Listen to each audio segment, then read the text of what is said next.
Actualidad Radio 1040, una emisora de Actualidad Media Group. Históricamente, Estados Unidos ha tenido días determinados, ¿no? Sabemos que el domingo es el día de la religión, históricamente el miércoles es el día del mercado y había que buscar un día para el ejercicio de la democracia y así fue que se eligió el martes. Muchos necesitaban esa jornada, ¿no? Para poder, bueno, desplazarse históricamente y por eso desde hace ya muchos años el martes es el día que más allá de las presidenciales y las legislativas, que es el primer martes después del primer lunes de noviembre, para evitar el primer día de las elecciones, hay otro martes que es el super martes, el día en que más estados están votando en las primarias presidenciales. Una fecha que ha sido testigo de grandes batallas para nominaciones, pero que es una batalla que en este año no se está jugando. Prácticamente, bueno, sabemos que por más o por menos, tanto Donald Trump por el Partido Republicano como Joe Biden por el Partido Demócrata están prometiendo arrasar con este supermartes cada uno en su propio campo. Biden compite casi en solitario, como suele ocurrir con los presidentes en el cargo. Lo peculiar de las primarias de este año es lo cantado que también está el resultado del opositor, del Partido Republicano. Donald Trump ha ejercido un dominio incontestable desde el inicio de su campaña. Y la nominación de ambos parece inevitable. Las encuestas apuntan a que así lo van a certificar las votaciones que se están dando a conocer desde las 6 de la tarde. Y vamos a acompañarles además en esta cuenta regresiva para tener todos estos datos con nuestro querido Ricardo Brown, que nos acompaña en línea. Ricardo ha estado desde muy temprano hoy también acompañándolos en la información de lo que se iba sabiendo durante el día. Más análisis, la información está llegando ahora. Ricardo, es un gusto siempre estar compartiendo contigo. Hoy a la distancia, pero aquí estamos. ¿Cómo estás? Igualmente, saludos a ti, a todos quienes nos escuchan. Un placer estar contigo. Bueno, ¿qué estás viendo? Tú que has presenciado acontecimientos de estos, muchos supermartes, este tiene de especial que no es especial justamente, ¿no? Es decir, que prácticamente es previsible. Pero, ¿cuál es tu lectura, Ricardo?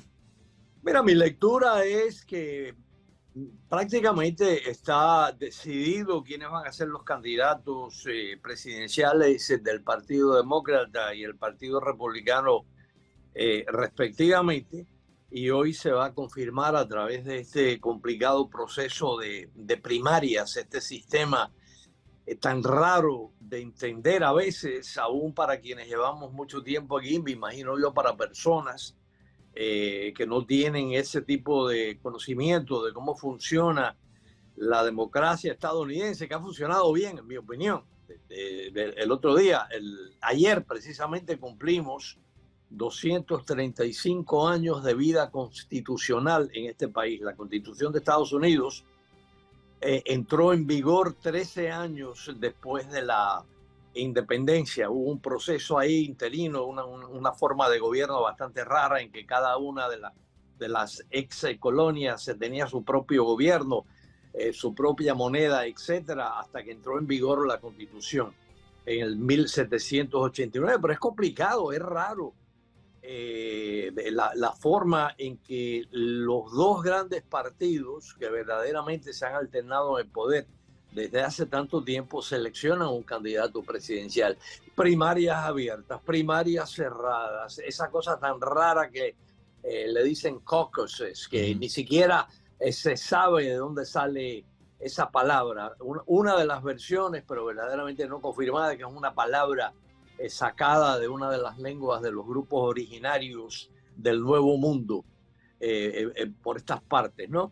Complicado, pero a la vez simple, porque yo creo que después de hoy se hace muy claro que hay candidato presidencial demócrata, Joe Biden, y candidato presidencial republicano, el expresidente Donald Trump.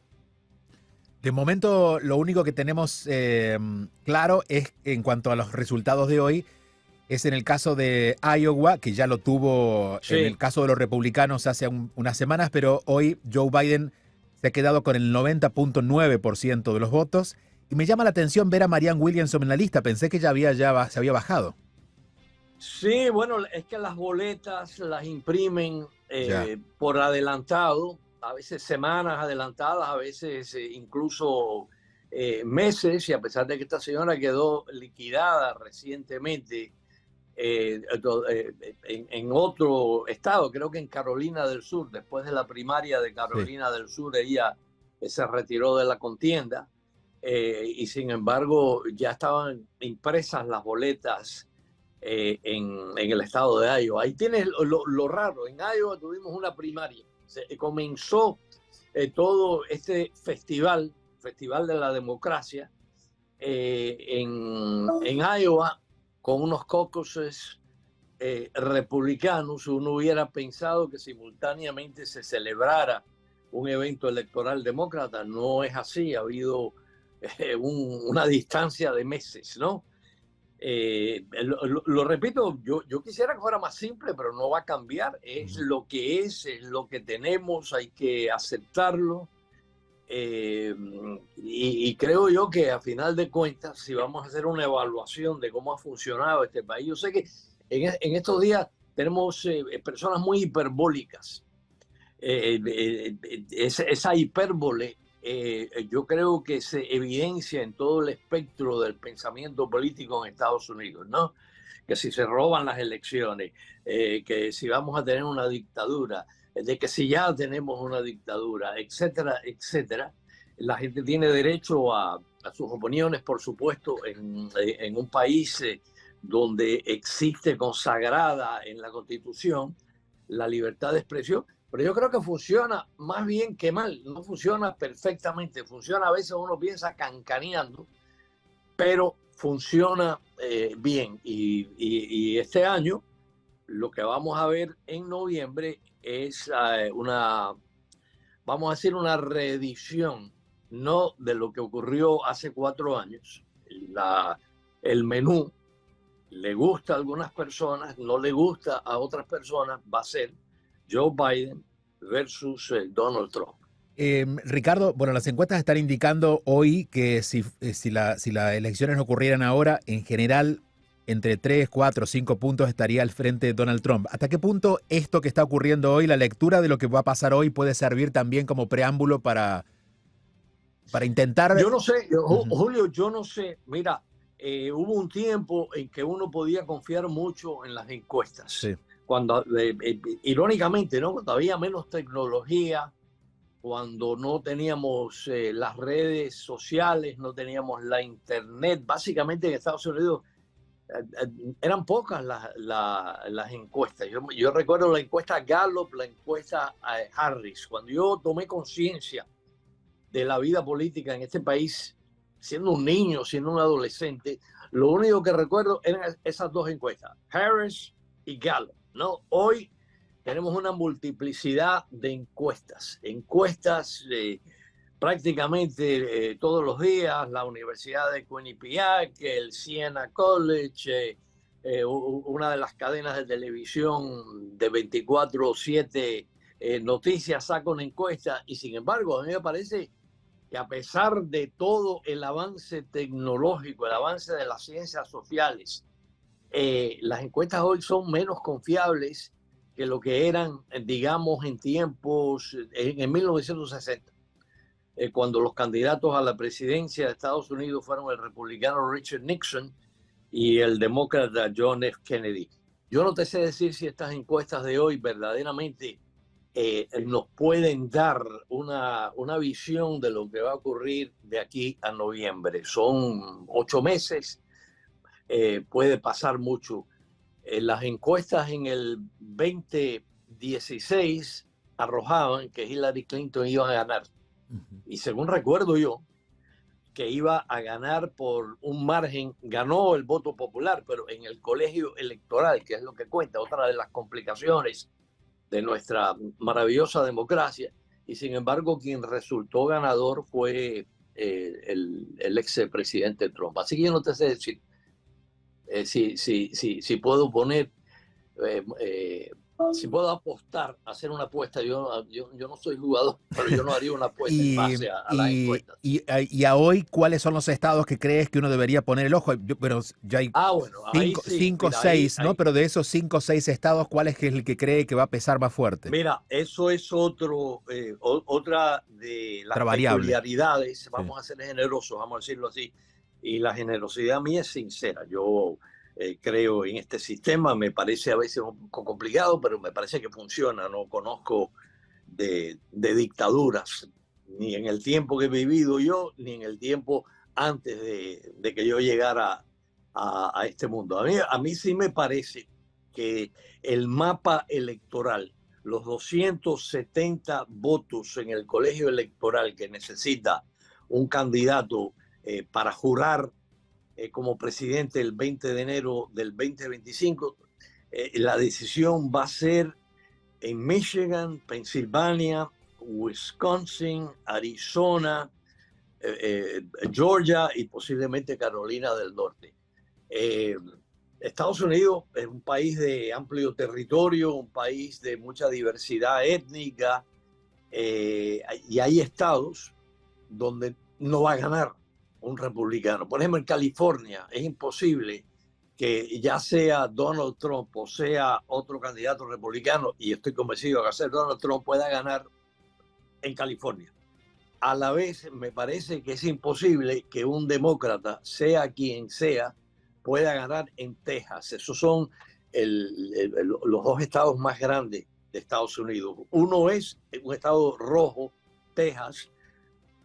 No necesito una bola de cristal, no la necesita nadie para decir que en las elecciones de noviembre de este año, Texas va a votar por Donald Trump, como lo hizo en dos ocasiones anteriores, y que California va a votar por Biden, y así es en muchos estados. Hay estados en que el candidato de un partido u otro gana por 15 puntos, por 10 puntos, etcétera. Y entonces, como casi todos los estados otorgan todo su caudal de votos electorales, el voto electoral consiste de la suma de 2 senadores, corresponden a cada uno de los 50 estados, y el número de congresistas, miembros de la Cámara de Representantes, ¿no? Entonces ya eso está decidido. Los estados en que puede ganar uno u otro son esos que acabo yo de mencionar, no ¿Crees porque que sea en el caso de Arizona, esta declaración, Arizona también, sí. la Arizona es un legisladora, estado clave. la legisladora de Arizona ha anunciado que no va a otra, ella es independiente, pero ha anunciado que no va a la renovación. ¿Crees que eso puede impactar para el voto? Esta es una senadora que hasta hace poco era demócrata, Kyrsten Sinema. Cinema, ajá. Desde que llegó al Senado como demócrata, Kyrsten Sinema, junto a otro senador que tampoco aspira a la reelección, Joe Manchin de West Virginia, siempre fueron parte de una disidencia dentro del Partido Demócrata. Tienden a ser más centro derechistas que el resto de los senadores, que el resto de los miembros del Congreso de la Cámara. La senadora Kyrsten Sinema, el año pasado, según recuerdo, no fue una decisión de hace mucho tiempo, ella decidió que optaba por renunciar a su militancia dentro del Partido Sí. Demócrata y se declaró independiente. En el Y no me 2022. sí, en 2022, o sea, hace 2 años. Ujú.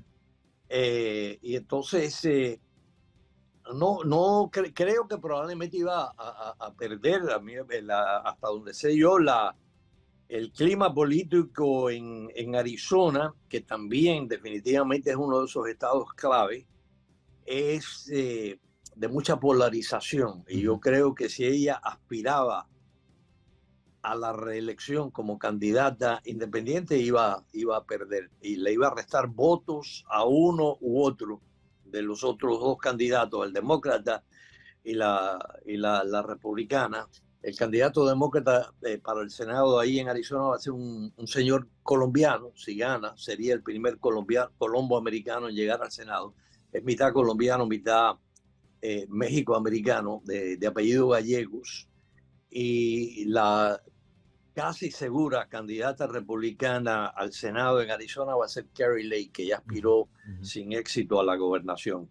Kyrsten Sinema no tenía ninguna posibilidad de ganar a esos dos, a ese demócrata y a la republicana como candidata independiente ella. Ricardo, pensando en lo que sigue y en las dificultades que los dos candidatos que de momento son los más claros contendientes, en el caso de Biden y de Trump, de Biden entiendo que la mayor dificultad va a ser convencer a incluso a su propia gente de que es capaz de poder seguir gobernando. Por el tema de la edad, esa discusión ya está planteada, esta semana se le ha dado muy fuerte en los medios, incluso en los medios que antes lo apoyaban.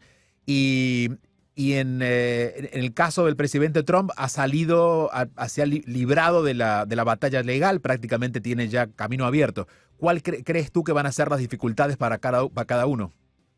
Mira, el tema de la edad probablemente va a ser un tema en que ambos partidos van a atacar al candidato del otro partido. Efectivamente, tiene 81 años el presidente Biden. Trump está a punto de cumplir 78, es poca la diferencia en edad que tienen.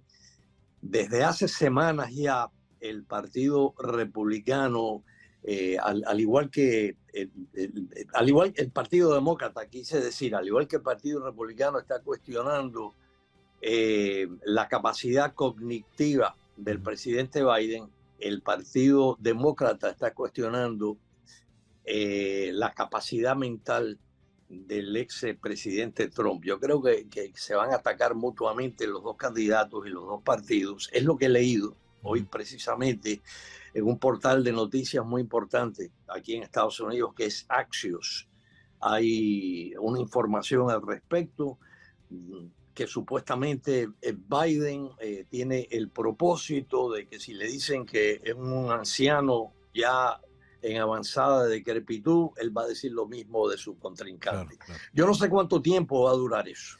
Digamos que la discusión va a estar bajita, ¿no? No va a ser una gran discusión política. Yo creo que la gente se va a aburrir. Las campañas políticas tienen que tener cierta dinámica. En el pasado, en el pasado remoto y en el pasado reciente van cambiando. Las campañas presidenciales aquí son larguísimas, ¿no? Y van cambiando los temas. A mí me parece que a final de cuentas los temas de más importancia van a ser la frontera. Sin duda. Sobre si la frontera está abierta, sobre si está... Sí, la seguridad, ¿no? En la frontera. La seguridad. Ese va a ser uno de los temas. Va a ser un tema también el acceso al aborto.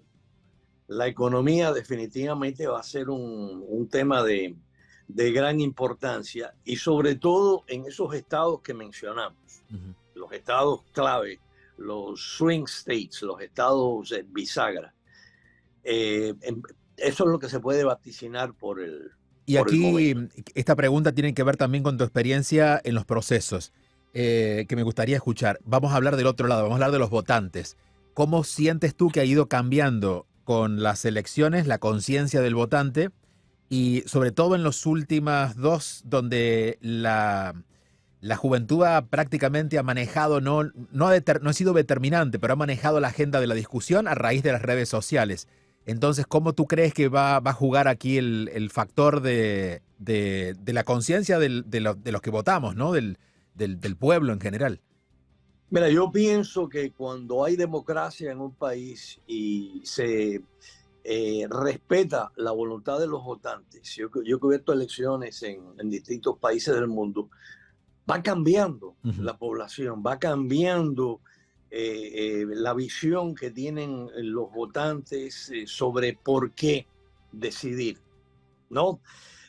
A mí me parece que eso ha sido así en el Reino Unido, donde tienen un parlamento, tienen un monarca, pero es una monarquía que incluye verdaderamente el jefe de gobierno, es el primer ministro o la primera ministro.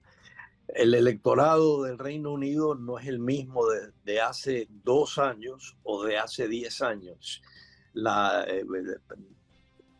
no sé si Margaret Thatcher, que creo que fue estuvo 14 años, algo así. Margaret Thatcher pudiera ganar unas elecciones hoy en día. Es un electorado distinto. Me parece que es así Sí. en el mundo entero, en Alemania, en Holanda, ¿no? La gente va cambiando su visión sobre cómo debe de ejercer ese derecho sagrado de elegir un dirigente o una dirigente. A mí me parece que ese proceso aquí en Estados Unidos se ha agitado muchísimo más con el advenimiento de las redes sociales. Y yo creo que estas elecciones que se van a celebrar en noviembre de este año van a ser totalmente distintas a las de hace 4 años o las de hace 8 años. Ganar una elección en democracia en Estados Unidos tiene muchísimo que ver con la estrategia de un partido, ¿no?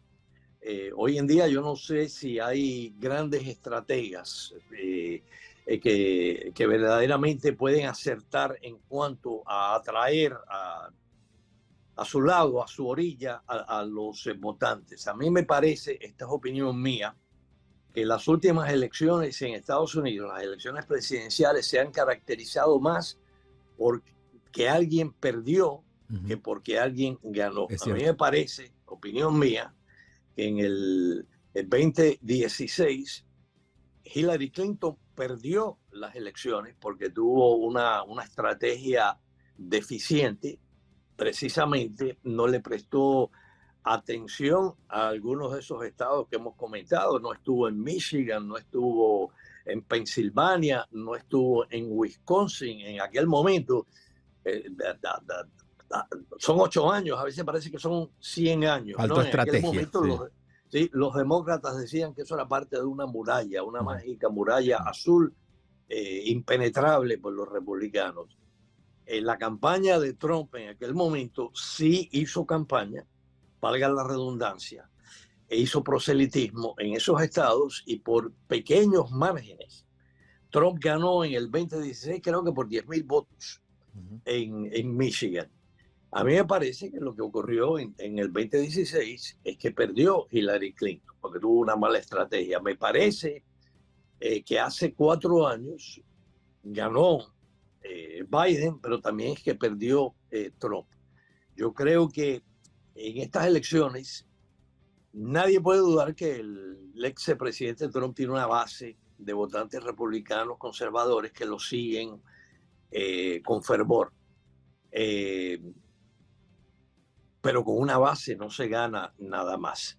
Por otra parte, hay mucha gente que se opone a Trump por diversas razones. Cuando hablamos de temas, yo creo que sí que son un factor. A lo mejor alguien vota en contra de Trump por el tema del acceso al aborto, a lo mejor alguien vota a favor de Trump por el tema del control de la frontera.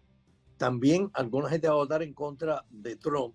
Ocurrió hace 4 años porque no les desagrada su talante, no es que estén de acuerdo con las ideas del Partido Demócrata o que les guste Biden. Y en el caso de Biden va a ser igual. A mí me parece que estas elecciones se van a caracterizar, ya es así,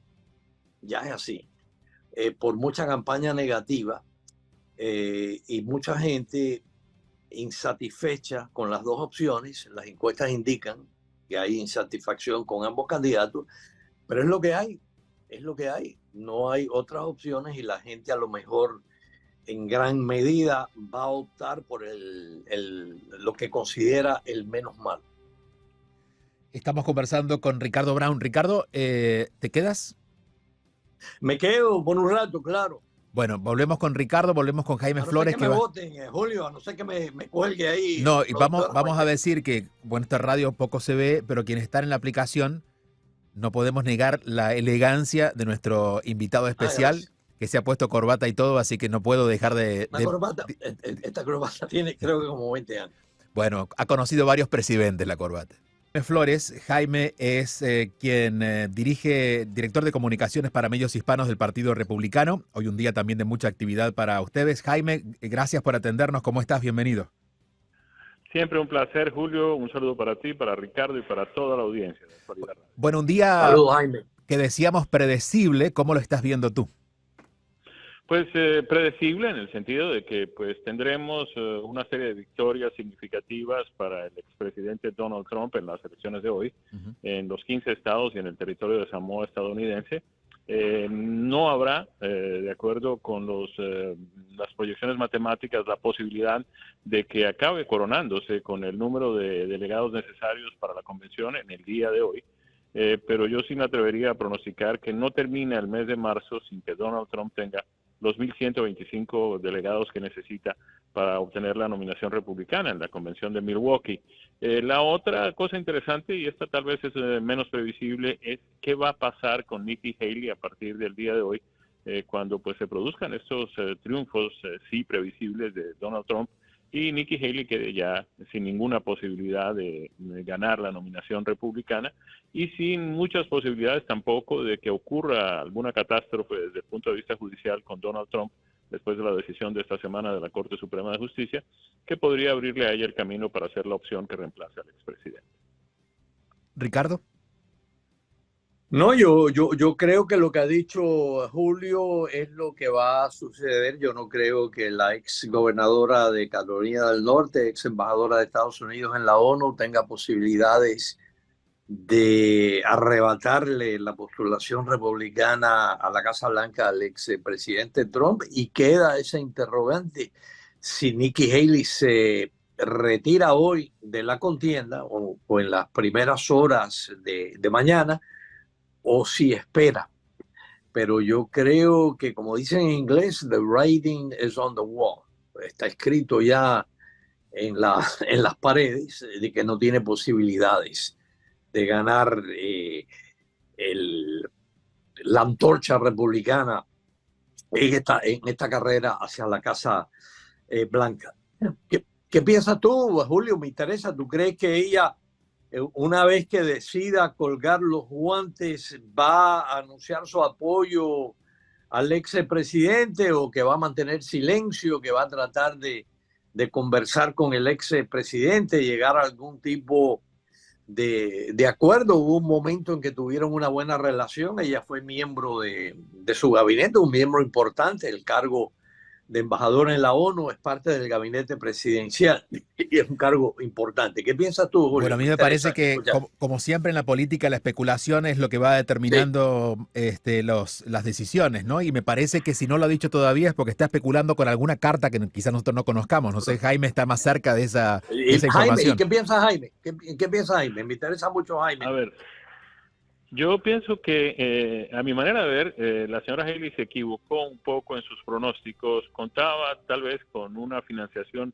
bastante jugosa de un grupo que no quiere a Donald Trump como el candidato del Partido Republicano, y ella contaba con que esa financiación pues no terminaría. Ya esa financiación se acordó la semana pasada de que este grupo de personas la seguirían apoyando, pero solamente desde el punto de vista moral y no más con recursos económicos. Y ninguna campaña política funciona sin dinero.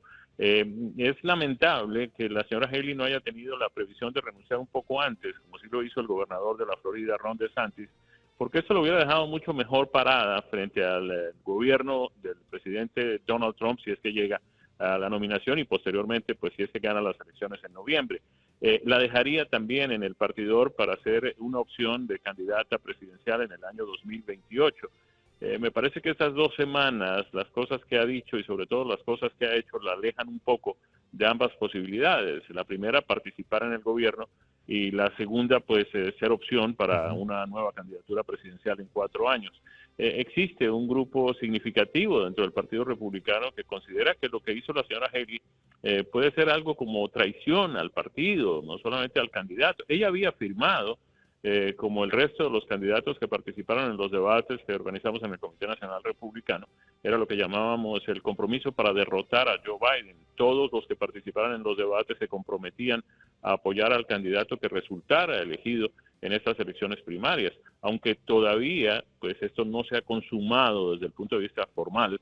Desde el punto de vista práctico y virtualmente, ya el candidato republicano, eso no puede negar nadie, es Donald Trump. Y esperaba el partido y muchos de nuestros miembros que la señora Haley hubiera sido un poco más, hubiera actuado un poco más acorde al compromiso que ella misma firmó. Jaime, y te voy a cambiar la pregunta de lugar, y es, no que haría Nikki Haley con Trump, sino qué crees que va a hacer Trump con Nikki Haley una vez se consagre.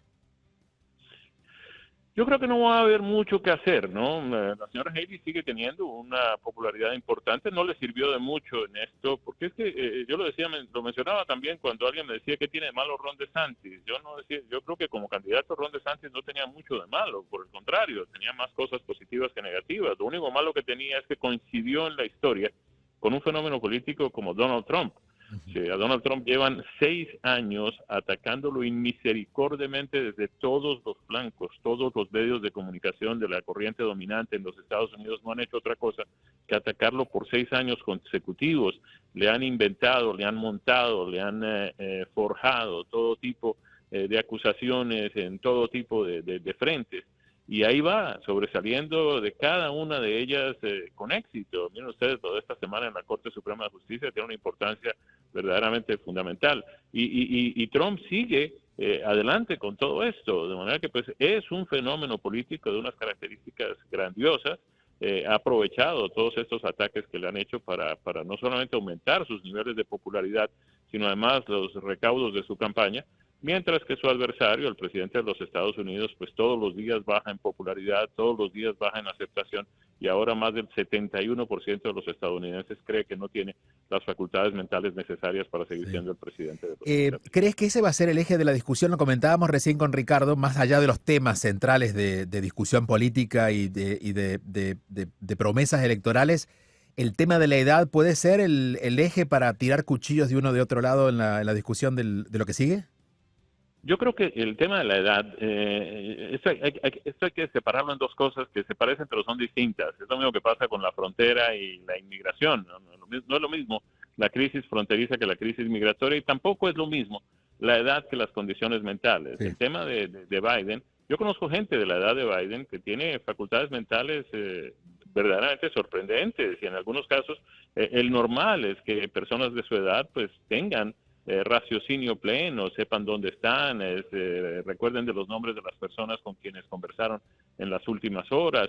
Y esto, lamentablemente, y eso no es nada de lo que uno se debe alegrar, ni mucho menos. A mí yo le tengo muchísimo respeto al presidente Biden y a todas las personas mayores, pero la verdad es que cuando uno ve a Biden, nota que no sabe dónde está, que no sabe con quién está, que no sabe exactamente qué es lo que tiene que hacer a continuación. Hemos visto las instrucciones que recibe de su equipo. Yo he trabajado con funcionarios de alto nivel, de alta envergadura, algunos también con una cierta edad, y nunca he visto nada parecido, que le tengan que decir, mire, tiene que dar 2 pasos a la izquierda y después moverse a la derecha, y la persona que va a estar de a su lado se llama fulanito de tal, en fin, todo ese tipo de cosas. Él es el presidente de los Estados Unidos, puede ser el hombre más poderoso del mundo. Él lleva consigo las claves para las armas nucleares de los Estados Unidos. Tiene que ser una persona en pleno uso de sus facultades mentales, y lamentablemente Joe Biden no lo es. Jaime, tú estás más cerca de la interna de los partidos porque, bueno, trabajas en esto, y preguntarte qué se dice en los chats. No en lo que se comenta en la prensa, sino en los chats privados entre candidatos, entre personas que están trabajando para las campañas acerca de este tema de Joe Biden. Hombre, nosotros lamentamos que Joe Biden esté en estas condiciones. Nadie se alegra con esto. Es decir, lo que sabemos es básicamente lo que conocemos por los medios de comunicación, que además hemos vivido estos últimos 3 años con la Casa Blanca más hermética de la que yo tenga conocimiento en muchos años de cobertura periodística. No tenemos mucha información. Tenemos a alguien que supuestamente habla a nombre del gobierno, pero pues nos tiene acostumbrados a decir una cantidad de cosas que evidentemente no comparten piso con la misma realidad que vivimos. Lamentablemente se han dedicado a hacer una campaña en la que quieren convencernos de que lo que vemos, lo que sentimos, lo que sufrimos no es en lo que debemos creer en lo que ellos nos dicen, y eso no funciona, no ha funcionado jamás. Durante varios meses Adolfo Hitler quiso convencer a los alemanes de que estaba ganando la guerra frente a los rusos, hasta que llegó el día en que invadieron Berlín y la gente se dio cuenta de que Hitler les venía mintiendo por meses. Es lo mismo que lamentablemente nos está pasando aquí, guardando obviamente las proporciones. Aquí nos vienen diciendo que el problema de la inflación no existe, que por el contrario, que los resultados económicos de la administración Biden son extraordinarios. nos vienen diciendo que no hay crisis fronteriza, que el tema está completamente resuelto, y nosotros sabemos por cifras que ellos mismos suministran que han entrado más de 9 millones de inmigrantes indocumentados a los Estados Unidos y que tardaremos décadas en resolver este problema que ya era grande antes de que empezara esta administración, con cerca de 11 o 12 millones de personas a quienes no se les ha regularizado su situación migratoria. Entonces, pues va a ser una campaña muy difícil en una serie de aspectos, con unos niveles de popularidad muy complejos, con unas realidades que ellos no van a poder cambiar con discursos, con un presidente que pues, lamentablemente no está en las mejores condiciones para seguir liderando y llevando las riendas de este país por 4 años más. Ricardo, Jaime tiene unos minutos más porque regresa a su actividad. No sé si quieres cerrarlo tú. Mira, yo creo que es difícil hablar de la edad. Yo tengo entendido que parte de la estrategia del Partido Demócrata, me refiero de nuevo a un artículo que estoy seguro que Jaime leyó esta mañana en Axios, de que los demócratas también van a atacar al presidente Trump por errores que cometa. A mí me ha tocado cubrir campañas presidenciales en Estados Unidos, durmiendo cada noche en un hotel distinto, viajando por todo el país. Lo hice con Clinton, lo hice con el primer Bush, George W. Bush. Es agotadora una campaña política en este país para el candidato, no importa la edad que tenga, para los periodistas, para el equipo de campaña del candidato. Yo recuerdo escuchar a Clinton confundirse si estaba en Filadelfia o en Pittsburgh. Tenía 45 años en aquel momento Clinton, si mal no recuerdo, ¿no?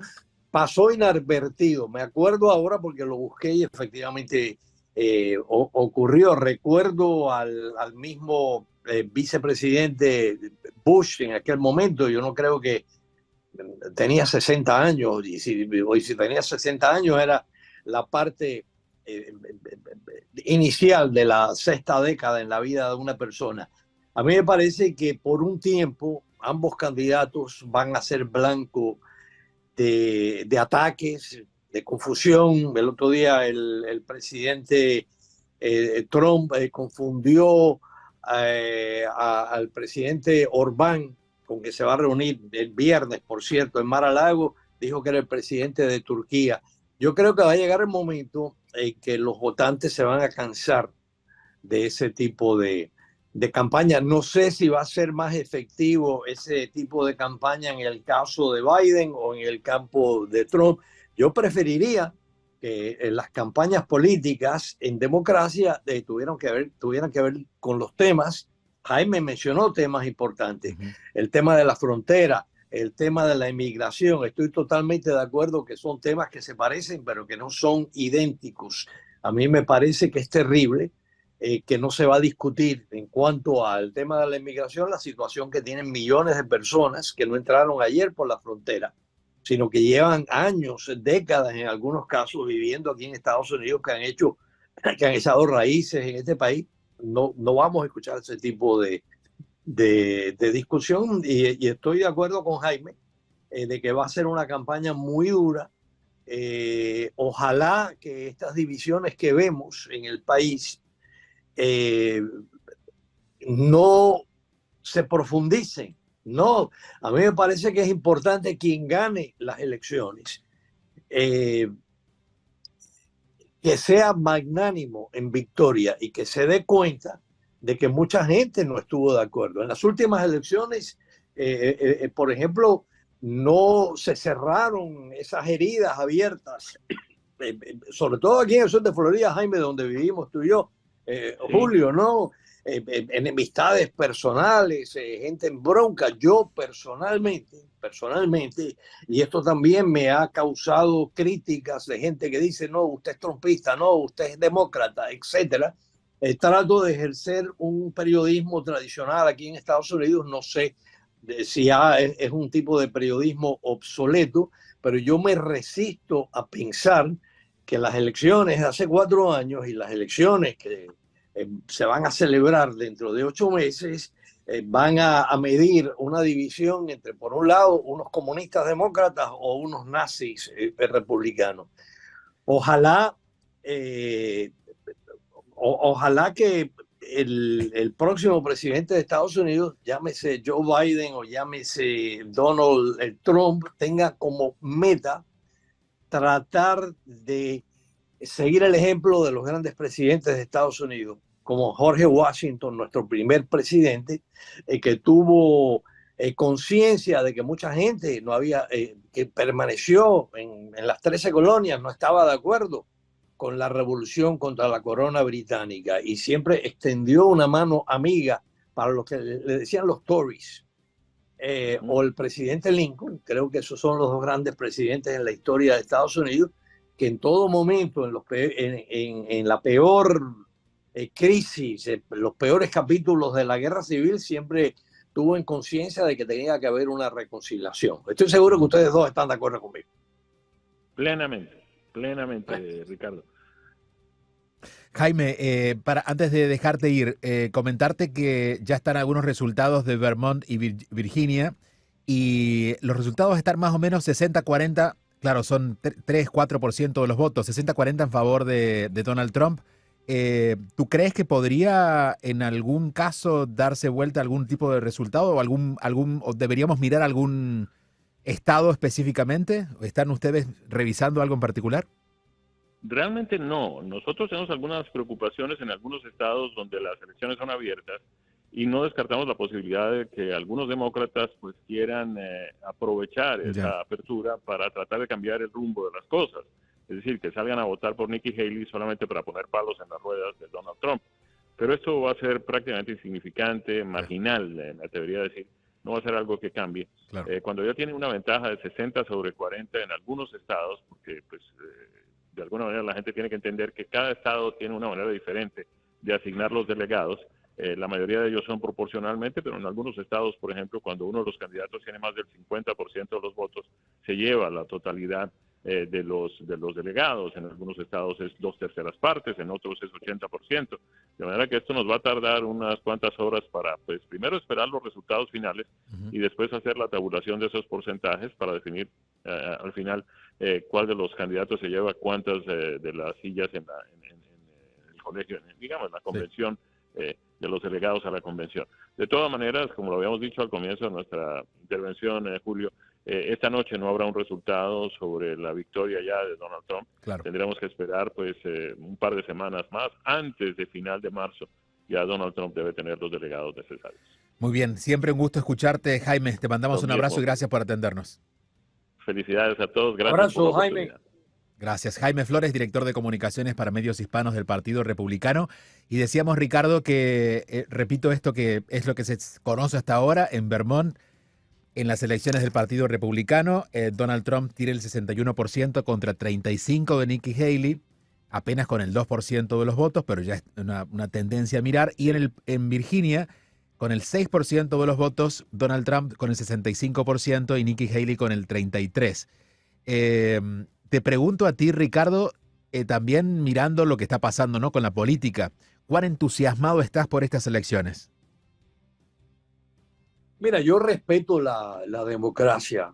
Yo creo que no es perfecta. Yo creo que tuvo mucha razón Winston Churchill, si es que verdaderamente dijo esa cita que se le acredita de que la democracia es una cosa terrible, es un sistema totalmente imperfecto, pero es mejor que lo demás que se ha inventado el ser humano para gobernarse en toda la historia. Yo soy de los que mantiene una firme convicción de que este es un país complicado, pero es un país esencial, de que este no es un país perfecto, no tenemos un sistema político perfecto. Es verdaderamente un enredo todo esto de las primarias, de los votos electorales asignados a cada candidato. Pero yo creo que más bien que peor ha funcionado Estados Unidos. 235 años de vida constitucional.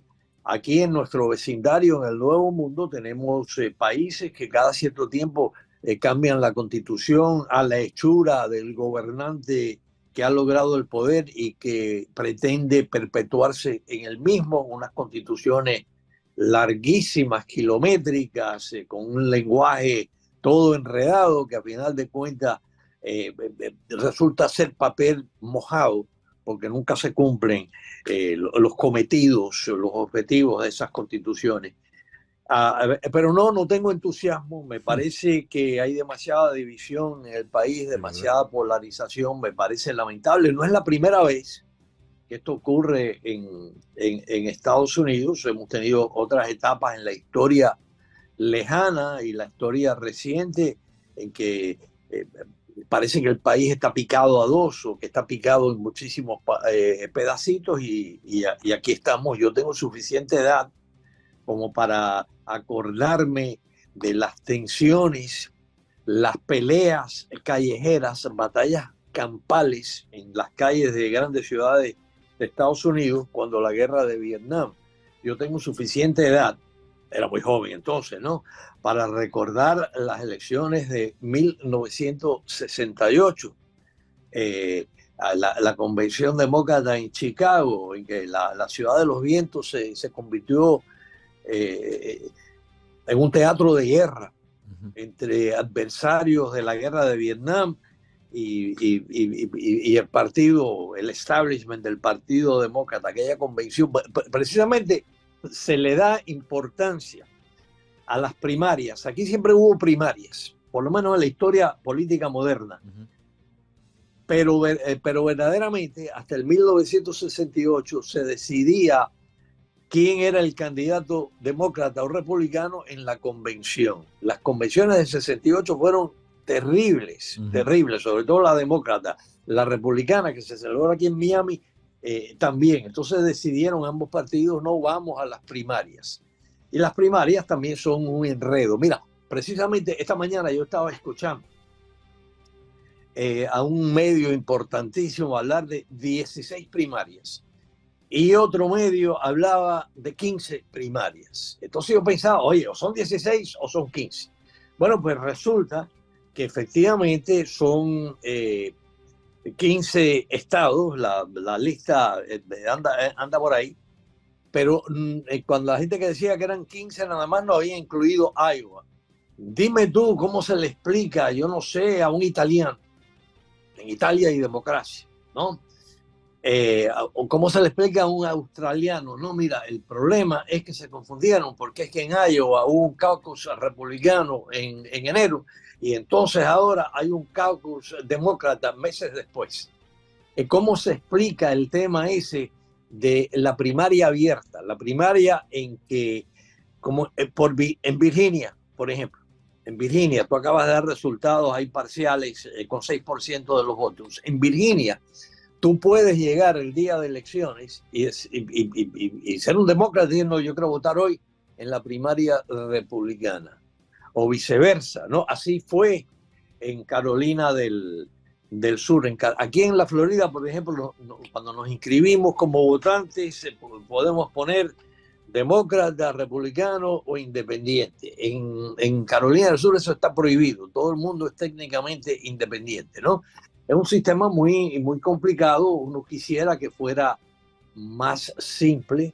Yo creo que las cosas en la vida deben ser lo más simple posible, y sobre todo la forma de gobierno no se va a cambiar, mucho menos porque lo diga yo, pero respeto la voluntad de los votantes, respeto los fallos de los tribunales. Hay gente que cuestiona la credibilidad de los tribunales de Estados Unidos. Hay gente que te señala, mira, hubo 63 decisiones judiciales sobre si hubo trampa en las elecciones del 2020. Y efectivamente hubo 63 decisiones, fallos federales, con 90 jueces involucrados, más jueces que fallos, porque en algunos casos fueron cortes de apelación, que es más de un juez en las cortes de apelaciones. Hubo que aceptar eso. Ganó Biden. Mucha gente no lo aceptó.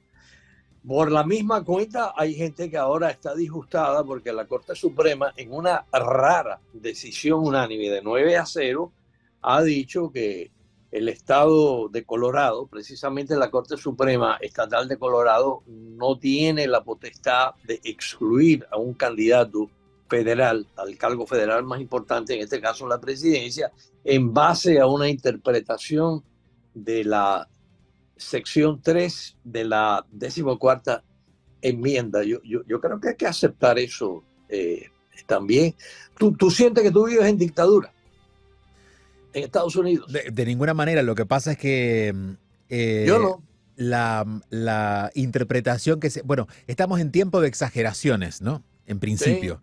Entonces yo creo que quienes dicen que esto se parece a una dictadura no han conocido una dictadura, porque quienes hemos vivido en países que han sido cruzados por la dictadura podemos comprender que esta es una democracia bastante imperfecta, como toda democracia, pero una democracia saludable, ¿no?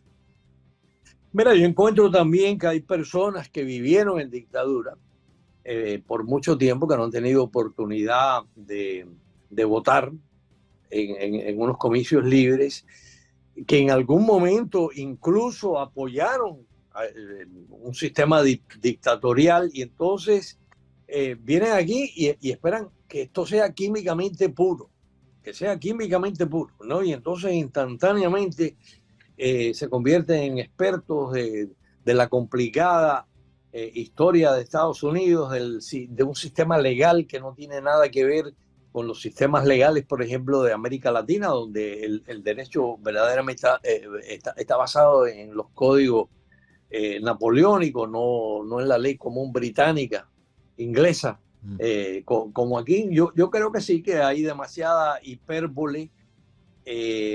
Me parece que los medios no hacemos un buen trabajo explicando cómo funciona esto. Y creo que hay mucha confusión y que hay tensiones innecesarias. Me parece también que los partidos políticos de hoy en día son muy malos comunicadores. Yo tengo suficiente experiencia como periodista para haber cubierto otras campañas presidenciales en Estados Unidos. De nuevo, no es un alarde, la verdad, no tengo por qué negarlo, claro, tampoco, sí, ni caer en la ridiculez de una modestia falsa, ¿no? Pero yo creo que en cuanto a estrategia, no hay buenos estrategas políticos hoy en día como lo había antes, y tendríamos que tener una clase de ciencias políticas para explicar eso, ¿no? De lo que es una estrategia política. Mira, los partidos tienen que ganar elecciones. Ese es el propósito de un partido político en Estados Unidos. Tienes que llegar al poder si verdaderamente quieres poner en marcha propuestas para supuestamente mejorar la calidad de vida de los ciudadanos, elevar el ingreso, asegurar la paz social. Entonces yo creo que hoy en día se está empleando demasiada campaña negativa, y sobre todo en un lugar como el nuestro, algo así como el 80% de nuestra maravillosa comunidad de Miami no nació aquí. Muchos han llegado en tiempos recientes, no tienen acceso a toda la información, y hay comunicadores que se aprovechan de eso porque quieren tener likes en las redes sociales, desconocen el tema, verdaderamente no les interesa, y tratan de traer la sardina a su brasa. Pero vamos a sobrevivir. Yo te digo, yo mantengo una confianza absoluta en nuestro sistema. Los políticos pasan, todo pasa y nosotros quedamos, Ricardo, así que tenemos que desearnos buena vida y larga vida. Te liberamos porque entiendo que hay medios de comunicación de Latinoamérica que quieren hablar contigo. Te recuperamos, si no es hoy, mañana en tu programa después de las 9, ¿no? Con muchísimo gusto. Siempre y un gusto. Gracias por tenerme. Al contrario, el gusto es nuestro.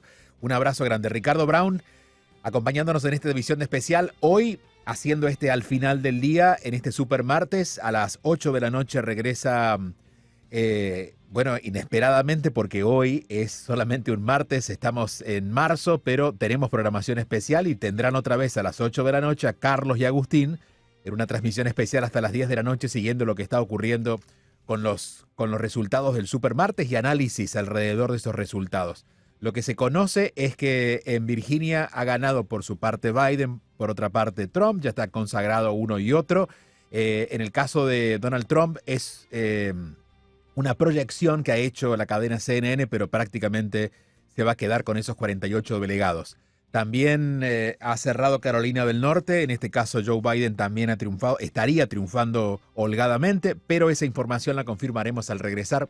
Un breve corte comercial, ya regresamos.